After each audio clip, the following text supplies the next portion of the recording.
Welcome back. Merry Christmas still. We can still say Merry Christmas.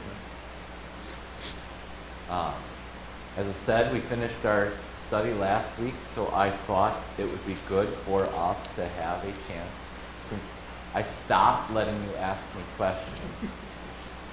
Morning, Ben. Morning. Since I stopped letting you ask me questions because we weren't getting through Bible study ever, I thought it would be good to open up the Bible study for questions.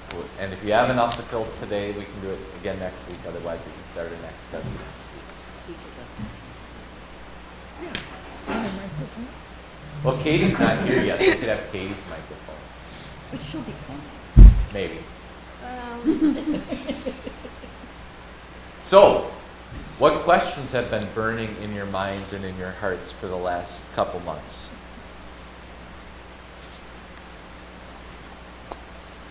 Otherwise, I get to ask you questions. You don't want that. So when Jesus changed the water to wine, it's his first time. Yes?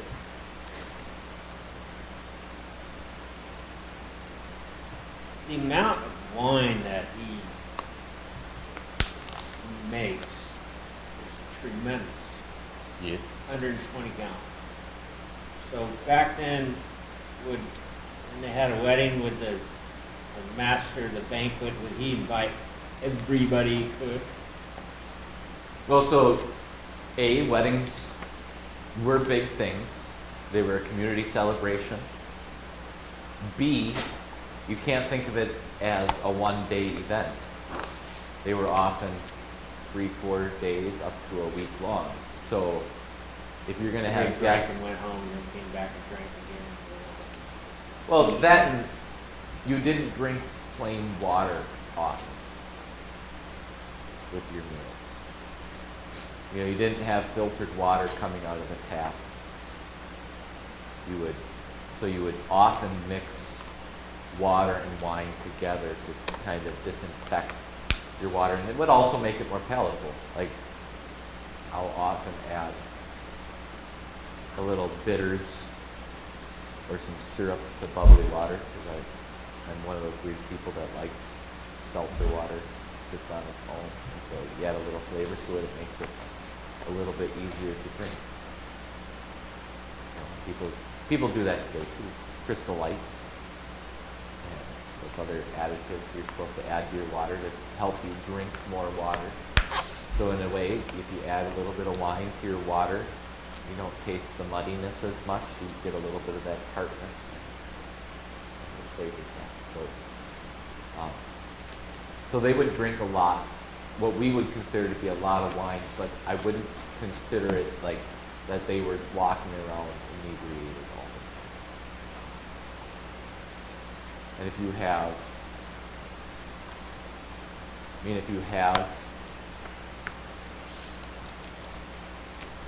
100 people and they're thirsty and feasting, go through a lot of wine.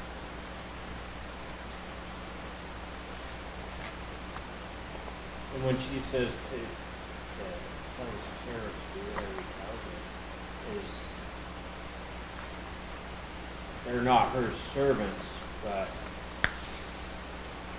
So if you're a servant and maybe if you're a guest, the guest would still tell the servants what. it seems like Mary was a close friend of the family, and she was partially in charge of the arrangements, because how else would she know that they ran out of wine? And why did she feel it was her job to do something about it? So it seems like, and I don't want to say too much, I don't want to put Mary as if she's a wedding planner or anything like that. If you've watched The Chosen, I think Thomas is the wedding planner. No, it's Nathaniel. Nathaniel's the wedding planner. So, and then when Jesus kind of goes like, this doesn't matter to me. Why are you telling me? So, And then, but then does the miracle Was end. it to you, between me and you, dear woman, is what he says to his mother. Right. And it's a little striking that the way he talks to his mother almost. But in a way, if you think about it, she's recognizing that he has divine power. It's not like she's asking Jesus to run to the store. You know, Jesus, go to market of choice, pick up an extra couple of bottles, a wine for me. She's asking him to use his divine power. Is Jesus' divine power for Mary?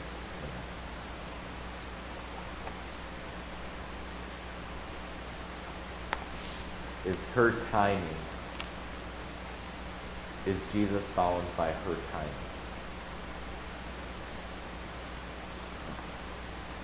So the real question is not, well, why did Mary ask, or why did Jesus say, woman, my time has not yet come? What's this between me and you? Why does Jesus say all that? What's the real question?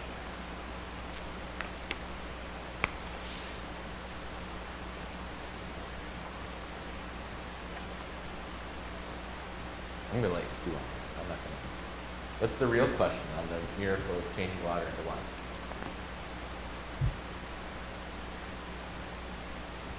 I'll give you a hint. If you go to John 2, verse 11, it's answered. Is it time for him to show us godly? You're on the right track on the answer, but we're playing Jeopardy here. You get the answer, you still got to come up with a question. Or his disciples. That's possibly the answer. What's the question?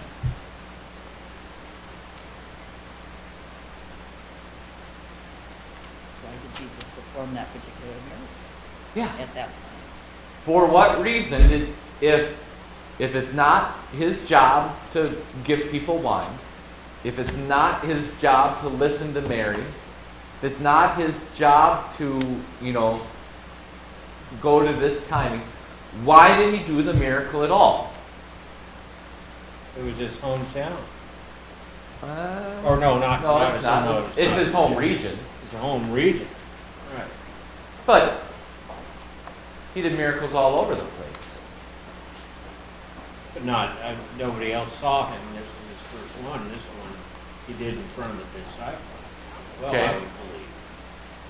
So, why did he perform this miracle? First, so that his disciples would see what he can do, the glory that he has. I think there's a secondary reason.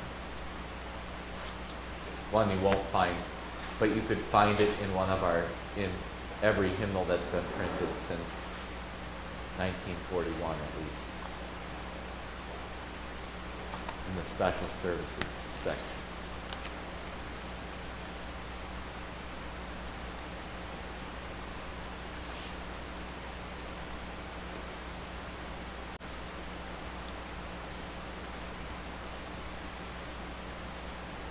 Did he just What decide- are the 3 times of life that people need churches for? To be baptized, Baptism, to get married. To get married. To be buried. and to be buried. So which of those services might you hear about the wedding of Cana? In the marriage service. Why did Jesus change water into wine? Why waste a perfectly good miracle on a small town wedding where only a few people are there and only 12 of them, 13 if you include Mary. I actually don't know if all 12 were there yet. Where only a few people, as servants, and then Mary and the disciples who were with Jesus, only a few people even knew Jesus did it. Why do it? The importance and blessing of marriage. Because marriage is so important that God himself would take the time to intervene to bless a wedding.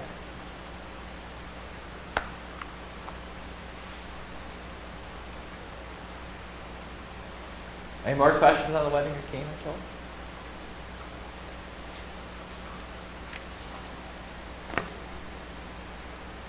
It is one of those is one of those interesting tidbits, just because there's enough weird about it that you go, what? That makes you stop. It's not like all the other miracles where you just take it for granted. Oh, someone's sick, they go to Jesus, he heals them. There's so much going on there that it makes you pause and think about it again. So Joel's got you warmed up. What are your other questions?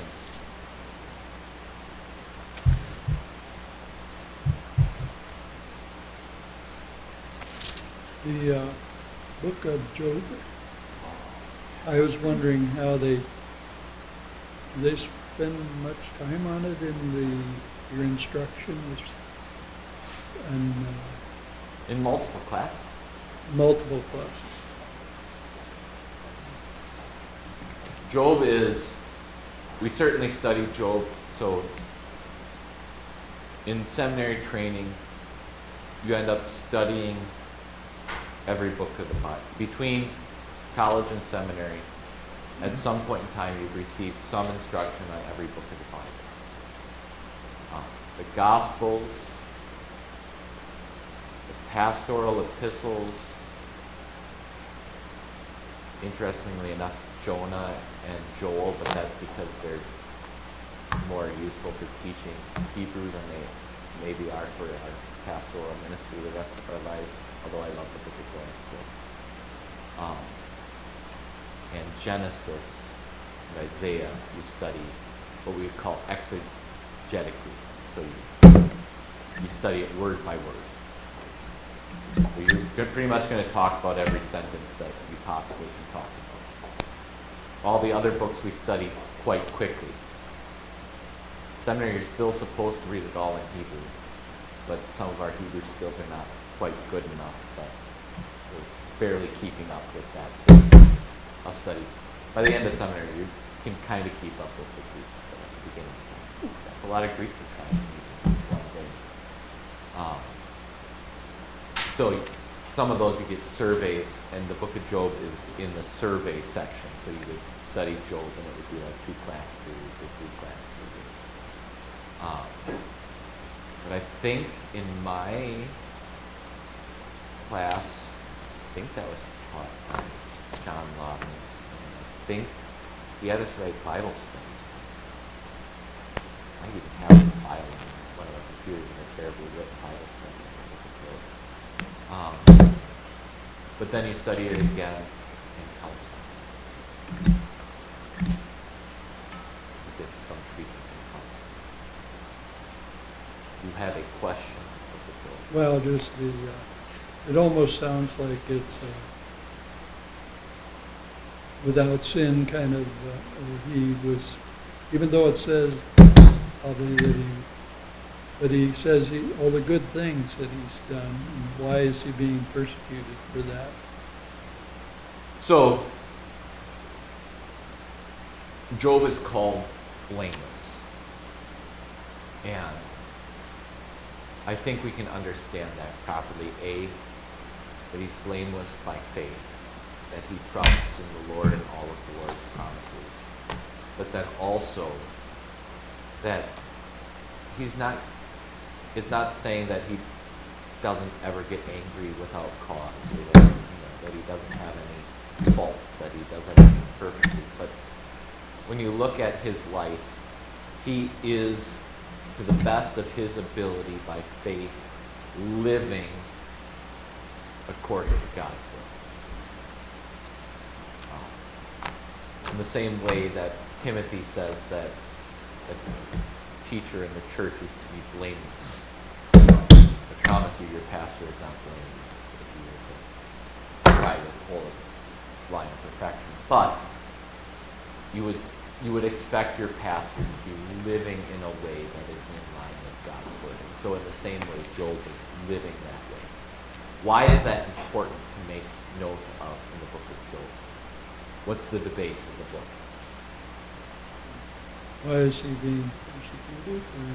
Yeah, so Job has his whole world fall apart. And he's sitting in misery, and his 4 friends come and sit down with him. And they sit with him for 7 days without saying a word. What good thing. And then they open their mouths and ruin all of that hard work that they have. Because Job utters a complaint. And they feel like Job has insulted God. Because what is their answer for why Job is suffering? You must have done something wrong. You must have done something wrong. His friends watch the sound of music. Nothing comes from nothing. Nothing ever could. Only the opposite. Somewhere in music traveling, let's do something bad. Exactly right. So, so they were spouting what the logic of the world is. So why is it so important for us to know that Job is blameless? What's the one answer we know for why Job isn't? Let me rephrase that question so that it actually makes sense.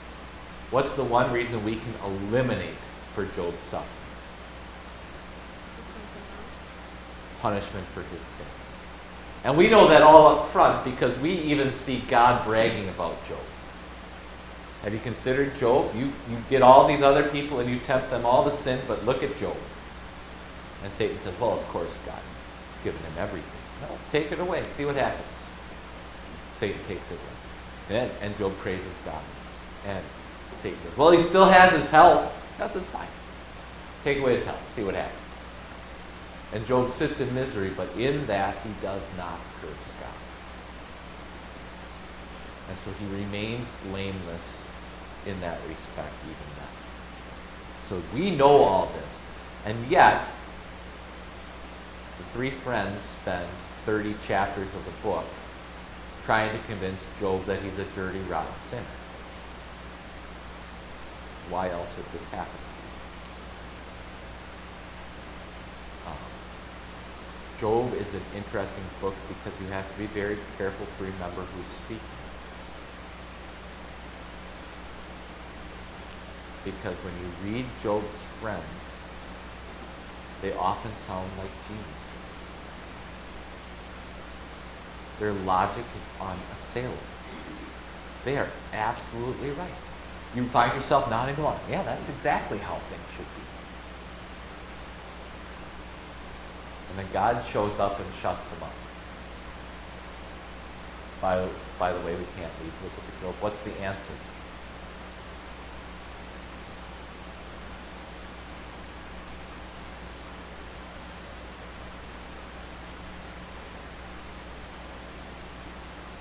Is it because he knows that he's saved, that Well, that's what gets Job through. his sins are paid for, or will be? What's the answer? Why does Job suffer?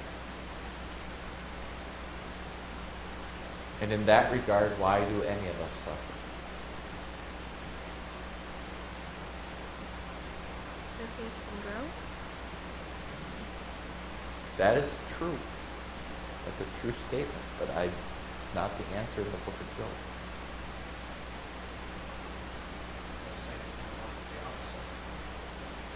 Also true, but not the answer of the book of Job.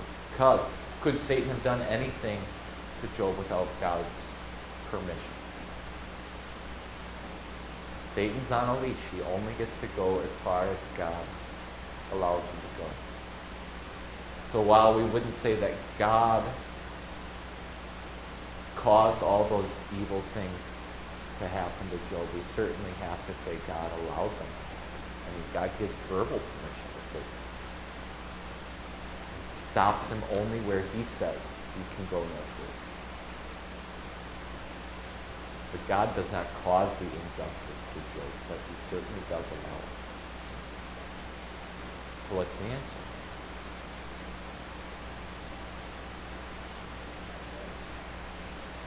You're very good. The answer is mind your own business.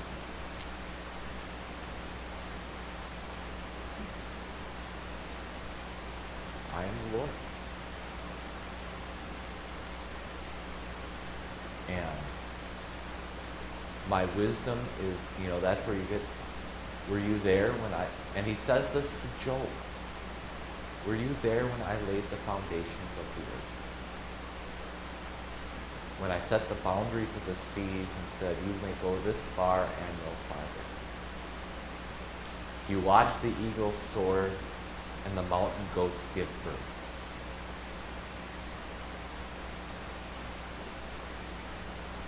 And Job just has to stand there and, well, first God tells his friends to shut up. But then he confronts Job too. And the answer is, we will never understand why God allows what he allows. And so instead, we trust in the wisdom and love of God.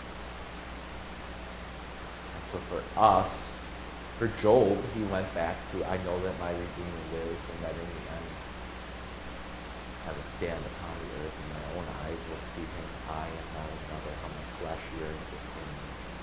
So he's already hoping in the resurrection, but that's also our hope, but we see it even more clearly. And so, no. The answer is God doesn't have to tell us. And we wouldn't understand if he did. So what was the point of the 7 days without talking? Was that a custom? Or No, they were just good friends for 7 days. Was Joel silent that whole, or was Job silent that whole time? Seems that way. At least they say nothing that is worth our memory.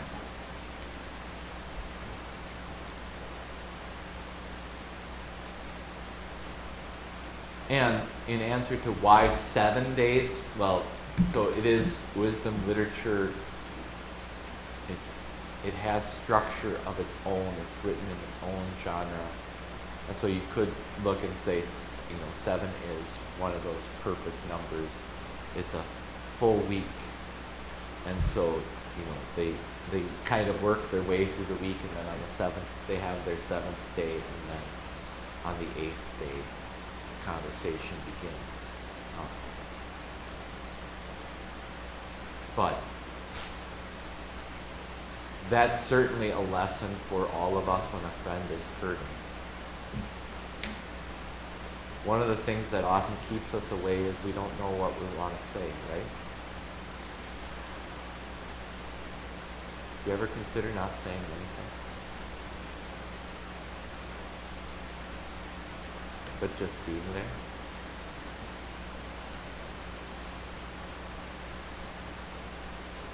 And the power of that?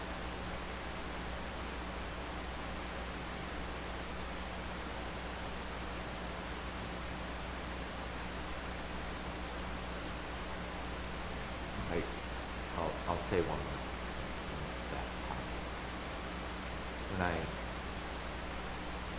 When I visit people in nursing homes,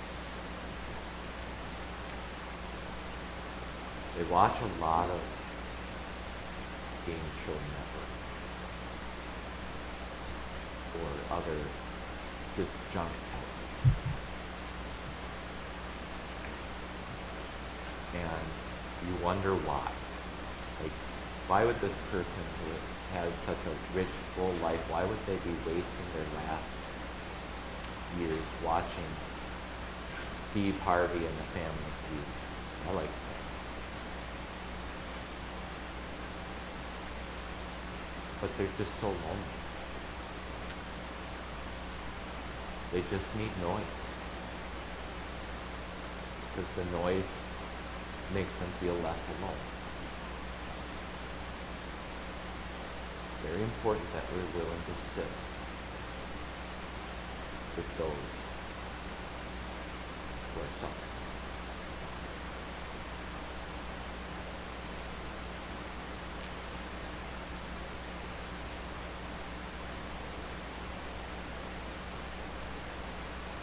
Now we've been at the wedding of Cana, and we've been to Job.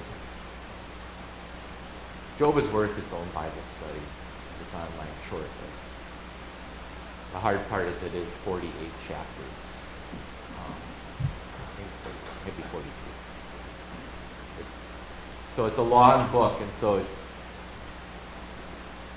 you end up spending a ton of time on kind of the least important part because it's very interesting, and we can grab onto that. We can understand the beginning and the end. But the middle is like, whew, what do you pick out of here? And so it's a hard book to study as a group unless you're really going to kind of meet every day and read a little bit, or it to lend itself to an hour format like we have here is kind of a challenge. What are your other questions? 'Cause otherwise, I got 20 minutes to ask you.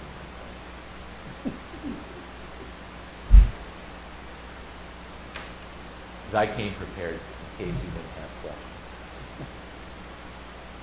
I was in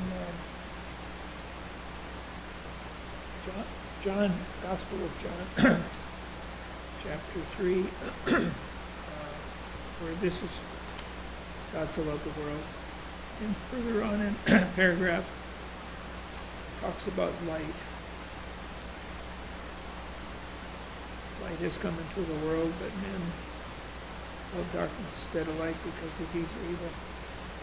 Everyone who does evil hates the light and won't come into the world.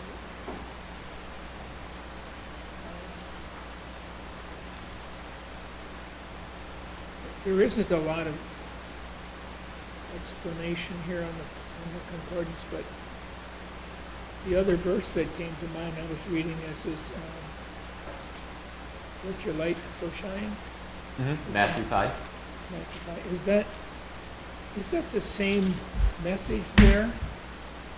Or is he saying something a little different? He's saying something a little different. The theme of John 3 returns to John chapter 1. The light has come into the world, and the darkness has not overcome it. The true light is coming into the world. He came to that which was his own, but his own did not receive him. And so now he's talking to Nicodemus, and he gives him that great gospel message, saying, God so loved the world that he gave his only begotten Son, that whoever believes in him shall not perish, but have eternal life. And God did not send his Son into the world to condemn the world, but to save the world through him. And then he makes this contrast, so that's pure, wide open gospel, right? There's no limitations on it. God sent Jesus to save the world, universal. But the one who believes in him is not condemned. But the one who does not believe in him is condemned already, because he has not believed in the only begotten Son. And then he gets to the point of that. Why are they condemned? Because they love the darkness. Why do people love the darkness? Start with the truism. That's our nature. Okay. Can we start a little broader? Needs are evil. Okay. Who loves to work in the darkness?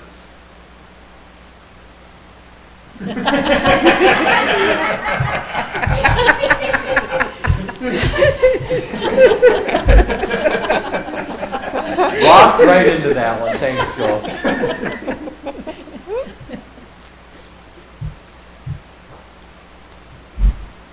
When you're not a shift worker who has a reason, let me back up. My dad has a phrase that he stole from, I think from a radio host who I'm sure stole it from somebody else. Nothing good happens after 2 a.m.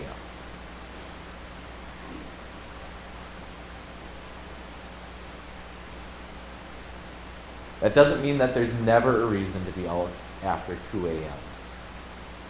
However, if you see someone wandering the streets at 2 a.m. or walking up your driveway, people have the Ring cameras, they walk up your driveway at 2 a.m. what might it be safe to assume? There's a good chance they're up to no good. Don't want to be seen. Because they don't want to be seen. Who likes to be in the darkness? People are up to no good. Those who don't want others to see what they're doing. Okay. So if Jesus comes to be the light of the world, who are those who don't want the light?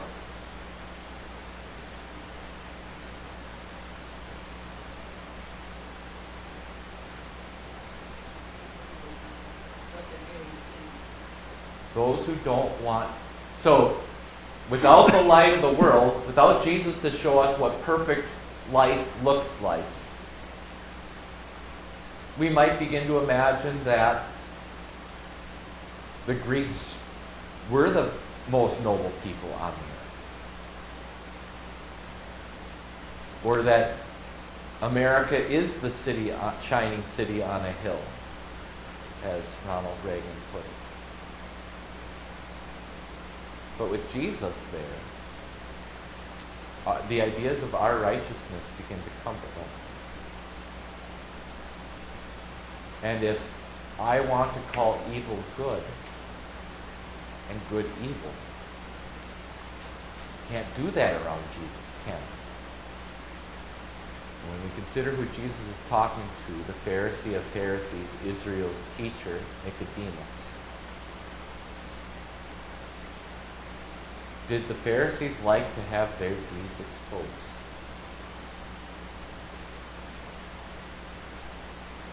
Not the ones that weren't the ones they were spouting and saying, look how good I am.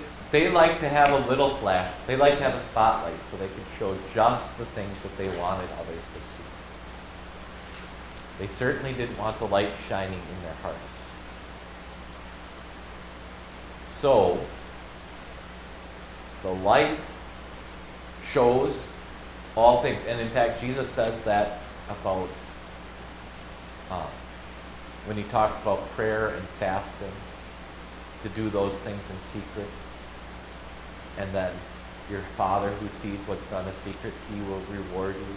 And then he talks about things that are whispered about, will be spoken about later on. So part of Judgment Day is bringing to light all the good things that believers have done and all the evil things that unbelievers have done, so that no one can say God is being unfair and unjust. So men are without excuse, so to speak. And so light does all of those things. If I want to return to Matthew 5, what is one reason why Christians have often faced persecution? So Matthew 5 is, let your light shine before men. A city on a hill cannot be hidden. Yeah. It is a lot. I do think people look at themselves and by comparison, not be doing so good. Yeah, what is the hot button political issue right now? I mean, other than a certain orange man.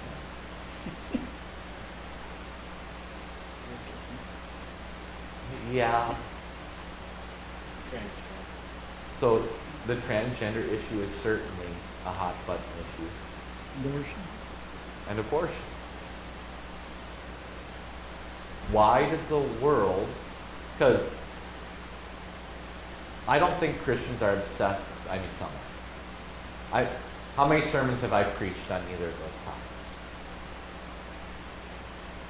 Maybe 2 in the last 2 years, and probably then it's one sentence in a long list of other things. It is not my focus on what our church is doing, that we need to stand up against transgenderism and abortion. But just by refusing to say that these things are good, how the world howls and just the fact that there's pregnancy counseling centers that want to support women who don't know how they're going to care for the child that they're carrying makes people angry. Why? Because their deeds were evil. And so when we let our light shine, it's one thing to let your light shine in the ways that everybody is happy for. No one, very few get angry if you feed the poor or run hospitals, although they like to deny that you do that. But they don't really get angry that you're doing those things. But when your light shines light on their evil, then they're going to be mad. And it was the same way in the Roman Empire. When the Christians refused to just drop a coin in front of Caesar's image, when they refused to just light a little bit of incense for Caesar, Pontifex Maximus, God on earth. And they just refused to do that. They obeyed all other laws. They just refused to do that because that's evil. Well, that had to be put to death. So, we cannot be surprised.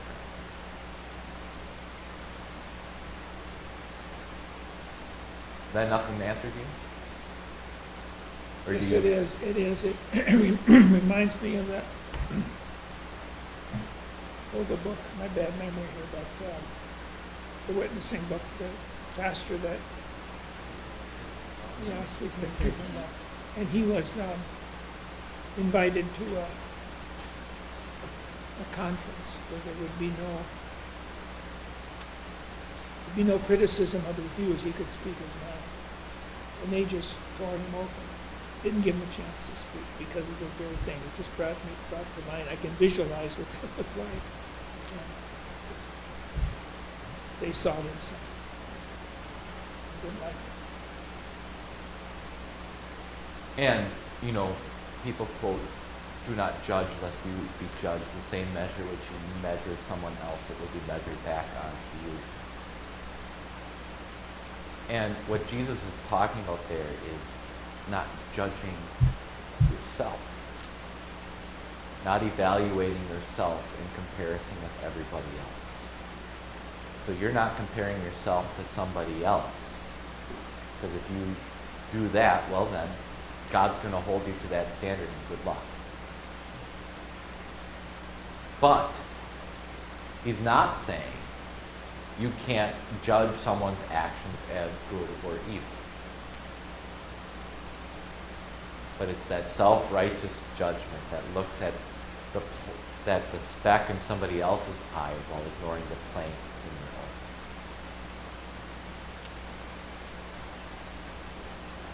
But we like to quote that as saying, see, Jesus said, no judgment. So that must mean Jesus thinks everything is equally good.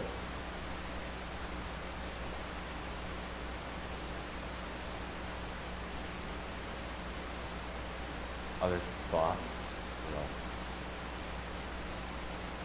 Time. You can ask my question.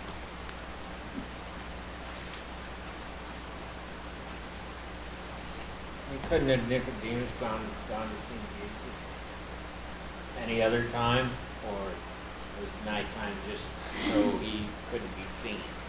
Yes. So Nicodemus,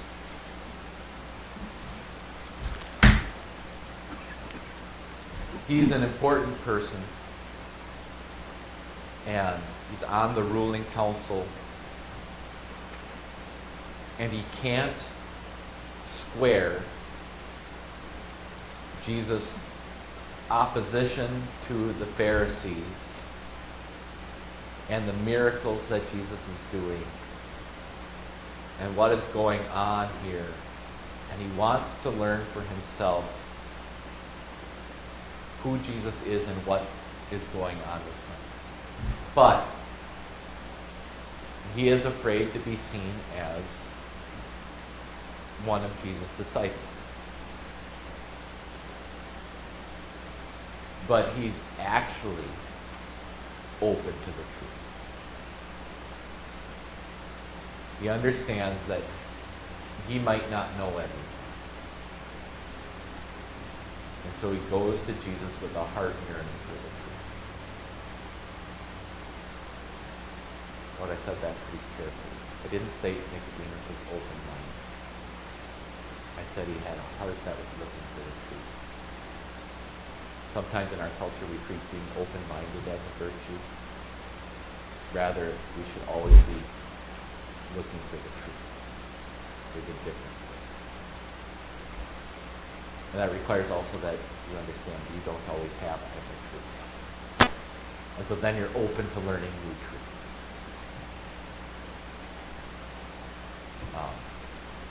When do we learn that Nicodemus... But as a Pharisee, was he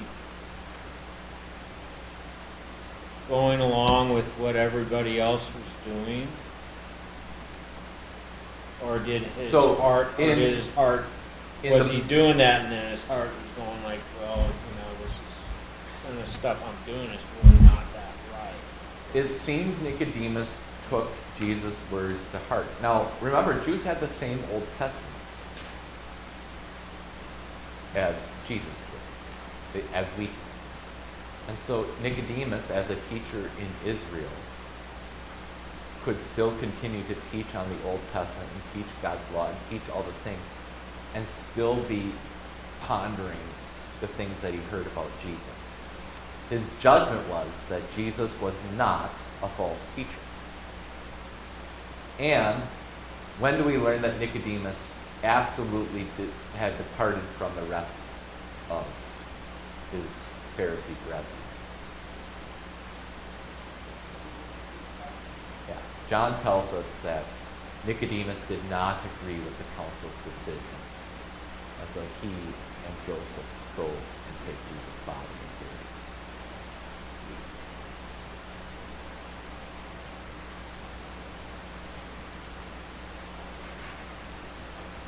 Was Nicodemus the one that said, the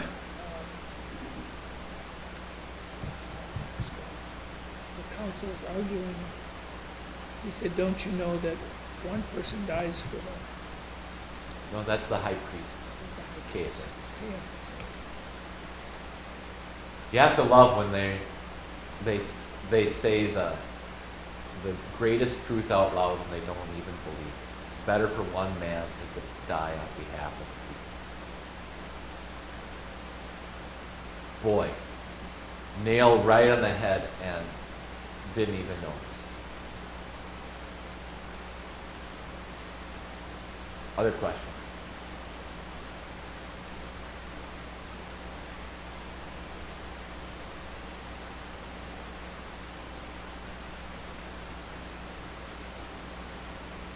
Otherwise, so we have like 2 minutes left. So you successfully used the whole time. But I'm going to ask you my question now, and I want you to think about it for the week and come with your answers next week. I have 2 questions, and maybe they're related, maybe they're not.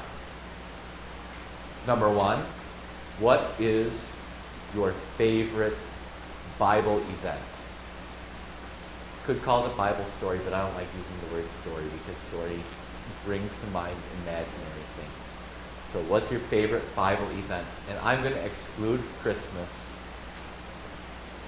and Good Friday and Easter. I was going to exclude all of Jesus' life, but I thought that would be mean. But if you can think about Old and New Testament, maybe one from the Old Testament and one from the New Testament, your favorite Bible event, and then maybe your favorite person in the Bible, and I'm going to once again exclude Jesus.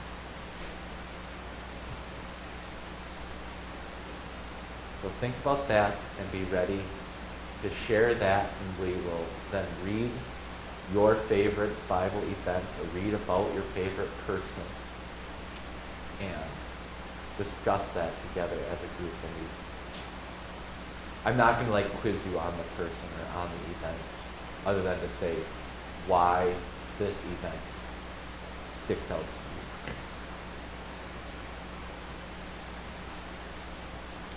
Both questions, or is that? That's both questions, because they're separate. I suppose they can go together. Like your favorite person could be Elijah, and your favorite event could be on Mount Carmel. But, or it could be Jonathan, and your favorite event is him climbing up to the Philistines and killing them all. Because who doesn't like a good slaughter of Philistines? So, consider those two things. Jonathan is the one who made me add the second, because I'm like, you couldn't really pick an event in Jonathan's life, but what an admirable person Jonathan is in the Old Testament man. So, with those questions in mind, let's go to the house of the Lord.